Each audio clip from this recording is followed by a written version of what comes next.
One of the things I know you will appreciate that I've learned, well, at the beginning of the space program, in October the 4th, 1957, as a matter of fact, when Sputnik went up, we didn't know what was out there. No one could have been higher than 60,000 feet into the atmosphere. And our model of nature was about as sophisticated as God in the heavens, man in the middle, and everything else below. We really didn't know what's going on out there. And these days, here only 50 years later, with the Hubble telescope bringing us back these magnificent pictures of billions of light years away, of galaxies and galactic clusters and stellar formations that are just incredible. Here, only 50 years later, it's opened the whole new world to us in thinking. Just like what we're doing now is unimaginable 40 years ago. The research into non-local mind and the energy fields is, 40 years from now, we'll look back on, well, gee, that was really primitive infant stuff, I know. Yeah, primitive stuff. Difficult to do.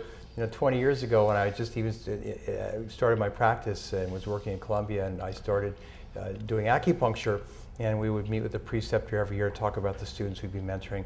And for 2 years I didn't mention it, and the third year I finally mentioned that I was doing acupuncture in this incredibly frozen stare, and she moved on to another topic very quickly, like, I didn't actually hear you say that.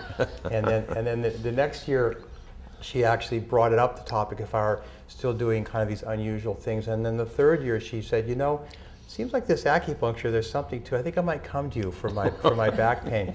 And that's how quickly things move. And I think really 10 years ago, chiropractic, everyone in medicine hated it, and homeopathy is barely still acceptable. And energy medicine, that was a definite no-no in the hospital. You couldn't bring up about energy medicine. But I think now that's kind of on the frontier with homeopathy.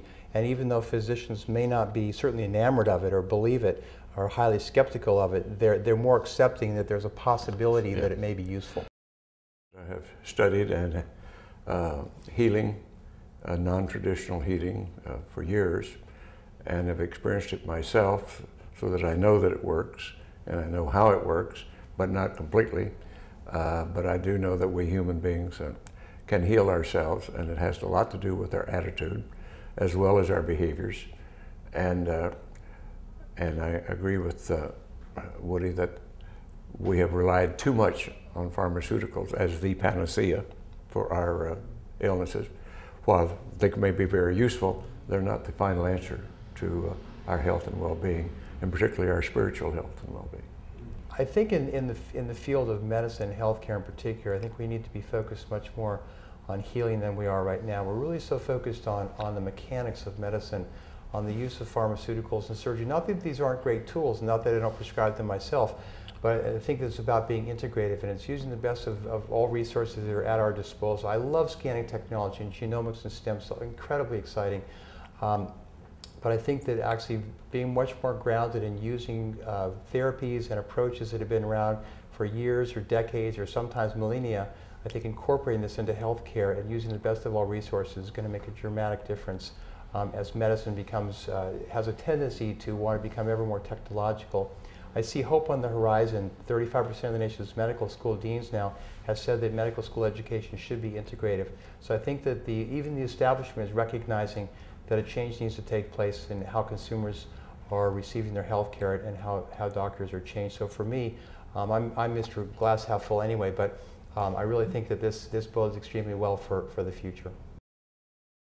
We're here today with Dr. Woody Merrill, and I'm delighted to be here with him, and I am honored to be able to present to him this award given in my name, and I'm pleased about that because it's a way for FIONS to honor a true pioneer in his field and to bring him to the attention of IONS and to the world because of his innovative thinking.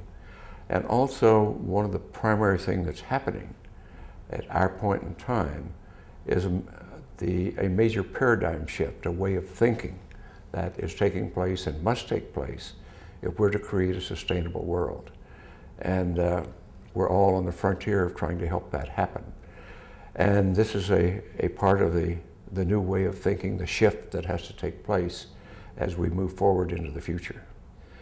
when anybody is going to present themselves to the public and be out in front and to say things that sometimes are a little radical, you have to really be motivated, because you're going to get some rotten eggs thrown at you. And what it takes is a very rigorous commitment and sureness that you may not have the answers, but you know you're moving in the right direction. And there are enormous challenges trying to move thinking and change a way of approaching. Einstein said it correctly, that problems are not solved by the same level of thinking that created them. And we're having to recreate a new way of approaching some of the most serious problems of 21st century civilization.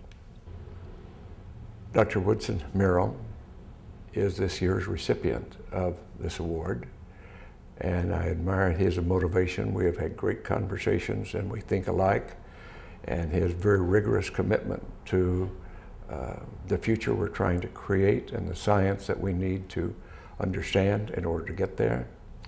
And he's moving forward with joy and passion and the very thing that is necessary to help, that we all have to get involved with if we're to make such things happen. So congratulations, Dr. Merrill, and all best wishes in your new work. Thank you very much. What an honor.